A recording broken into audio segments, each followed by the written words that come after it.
Coucou les filles, aujourd'hui on se retrouve avec un maquillage artistique. On a décidé de faire un maquillage de sirène, donc il y aura deux étapes. La première étape pour un maquillage de soirée et après pour le maquillage final de sirène. Voilà, donc je suis accompagnée de Maggie qui avait déjà fait une vidéo avec moi il y a pas très longtemps pour un maquillage printanier. Et donc elle a décidé de revenir aujourd'hui pour me maquiller et faire ce maquillage. Donc lors de cette vidéo, elle a utilisé des produits de chez Make Up For Ever vu qu'elle travaille évidemment chez Make Up For Ever. Je voulais simplement vous dire que toutes les références seront dans la barre d'infos, mais vous pouvez tout à fait utiliser des produits Sephora. J'espère vraiment que ça va vous plaire, je laisse Maggie parler un peu plus du maquillage.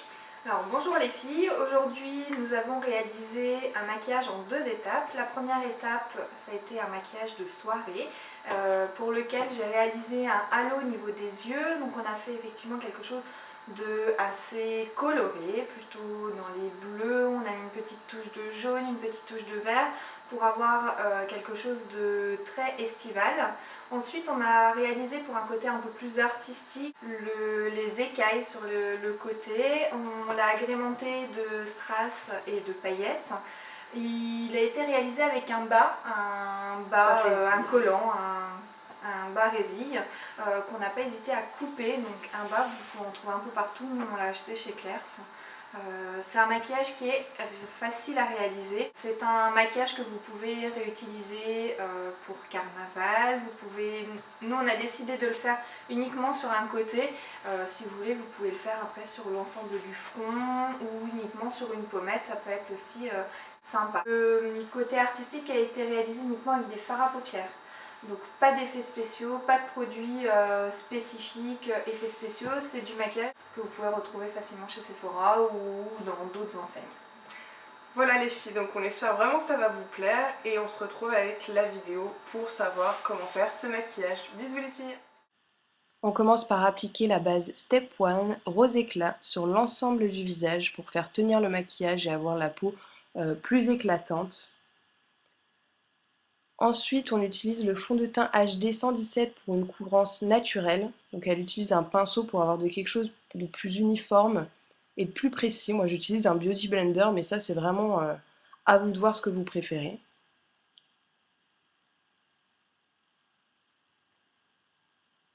Et après c'est vrai que j'ai pas mal de cernes.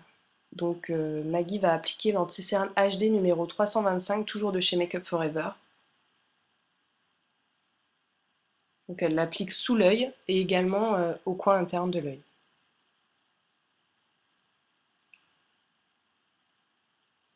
On fait également l'autre œil. Et pour faire tenir tout ça, elle va poudrer avec la poudre HD libre, ce qui va aussi permettre de matifier la peau.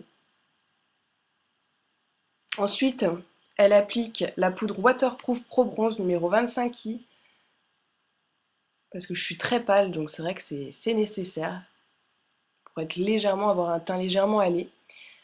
Et pour avoir quelque chose de frais, on a choisi donc un joli corail qui est le blush HD numéro 225. On va maintenant travailler les sourcils de façon très subtile avec le correcteur de sourcils Aqua Brown.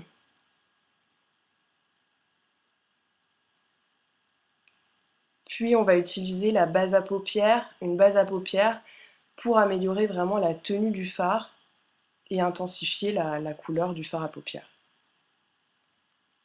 Donc ensuite, pour réaliser ce maquillage, elle va vraiment choisir la technique du halo pour vraiment agrandir mon regard. Et donc elle commence par appliquer un trait de crayon, donc c'est le Aqua Eyes Bleu Nuit numéro 3, qu'elle estompe avec le pinceau 210. Elle applique ensuite par-dessus le fard à paupières bleu numéro 230 sur l'ensemble de la paupière mobile.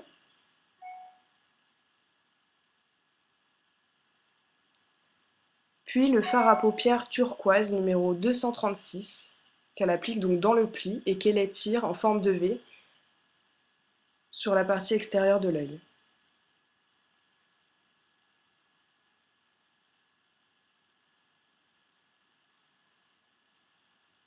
Elle a ensuite utilisé un fard à paupières violine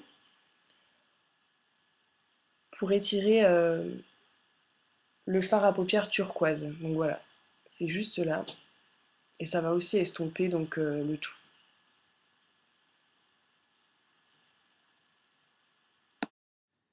Elle applique également le fard à paupières 304 dans le coin interne de l'œil.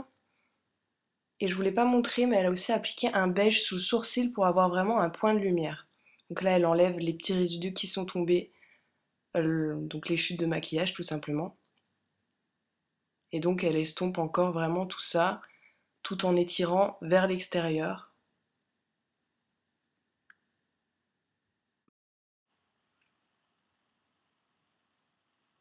Au ras de cils inférieur, elle applique le crayon Aqua Eyes qui est un bleu nuit, donc c'est le numéro 3, qu'elle estompe, puis elle va le flouter avec un fard à paupières de la même couleur qui est le fard à paupières 228.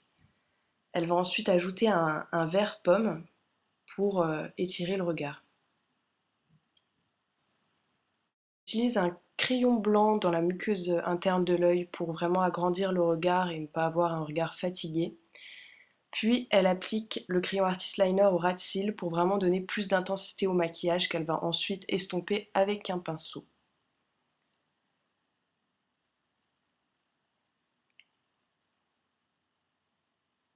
Encore une fois, elle va enlever les petits résidus qui sont tombés. Et donc elle va passer à la pose des faux cils. Donc ce sont des faux cils individuels, donc ça reste assez naturel et ça agrandit vraiment le regard. Et donc après elle va mélanger les cils et les faux cils avec le mascara qu'elle applique vraiment juste après. On passe maintenant aux lèvres. Donc elle applique en premier le lip liner au contour pour vraiment faire tenir le rouge à lèvres et éviter au gloss de filer. Ensuite elle applique un rouge à lèvres dans les tons corail qui est assez discret. Et elle va ajouter juste par-dessus le plexigloss, qui a vraiment un fini vernis. Et voilà le résultat avec un petit effet ralenti pour vous montrer vraiment le maquillage, l'intensité des fards, c'est vraiment super joli le résultat. On utilise un collant rési pour faire les écailles, donc on va vraiment bien fixer pour pas que ça bouge. On va utiliser donc le Mist and Fix pour avoir une bonne intensité des fards à paupières. Donc on va tapoter avec différents fards, donc un turquoise, un vert, un jaune, on va vraiment mélanger tout ça. Et on va retirer délicatement. Hop, et voilà le résultat. Donc c'est vraiment joli, c'est tout simple. Donc on continue un peu sur le côté du visage. Et elle utilise ensuite de la poudre de diamant pour vraiment un effet mouillé, un effet à paillettes, vraiment pour être dans le thème sirène. Et elle finit avec un petit crayon blanc dans les espaces pour mettre en valeur les couleurs. Ensuite, on passe à la pose des diamants. Donc un petit peu de colle, une pince à piler, des diamants bleus, blancs, et hop, on pose un petit peu. Donc pas trop, 3, 4, 5, ça suffit. Donc autant vous dire que ça tient hyper bien. Elle va encore intensifier un petit peu le regard en ajoutant du noir sur le côté et au ras de cils inférieur de l'œil qu'elle va estomper. Ensuite, elle utilise au ras de cils de la poudre de diamant dans les tons verts qui est juste mais sublime. C'est vraiment magnifique, c'est très intense, très lumineux, j'adore. Et donc voilà le résultat final les filles. J'espère vraiment que cette vidéo vous aura plu. N'hésitez pas à me dire ce que vous en pensez dans les commentaires. Gros bisous!